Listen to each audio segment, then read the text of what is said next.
जर तुम्ही घर बघायला निघालात तर एक गोष्ट तुम्ही नक्की लक्षात ठेवा की तुम्हाला तुमच्या मनासारखे घर भेटणे हे जवळपास अशक्य आहे। तुम्हाला कुठली ना कुठली गोष्ट कॉम्प्रोमाइज करावी लागणार आहे। ते कसे ते मी एका त्रिकोणाच्या मार्फत समजावतो। एका त्रिकोणाच्या तिन्ही कोपऱ्याला मी ठेवलं आहे साईज, त्याचं लोकेशन आणि त्याची असणारी प्राईस।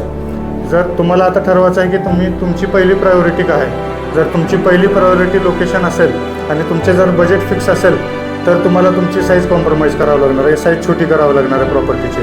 जर तुम्हाला साईज पण मोठीच हवी असेल आणि लोकेशन पण तेच हवे असेल तर तुम्हाला तुमचं बजेट वाढवावं लागणार आहे। आणि तसेच जर तुमची पहिली प्रायोरिटी जर साईज असेल तर तुम्हाला तुमच्या लोकेशनवर कॉम्प्रोमाइज करावं लागणार आहे। तुम्हाला साईज मोठीच हवी असेल तर लोकेशन तुम्ही कॉम्प्रोमाइज करायचं आहे किंवा तुम्हाला तुमचं बजेट वाढवायचं आहे। तर या गोष्टी तुम्ही लक्षात घेतल्या पाहिजेत। आणि सर्वात महत्त्वाची गोष्ट म्हणजे घर शोधण्याच्या पहिलं तुम्ही तुमच्या फॅमिलीसोबत बसून चर्चा केली पाहिजे आणि तुम्ही तुमची पहिली प्रायोरिटी डन केली पाहिजे की तुम्हाला कुठल्या प्रायोरिटीवर तुम्हाला घर खरेदी करायचं आहे। याच्यामुळं तुमचा वेळ पण वाचेल आणि तुमची मेहनत पण वाचेल।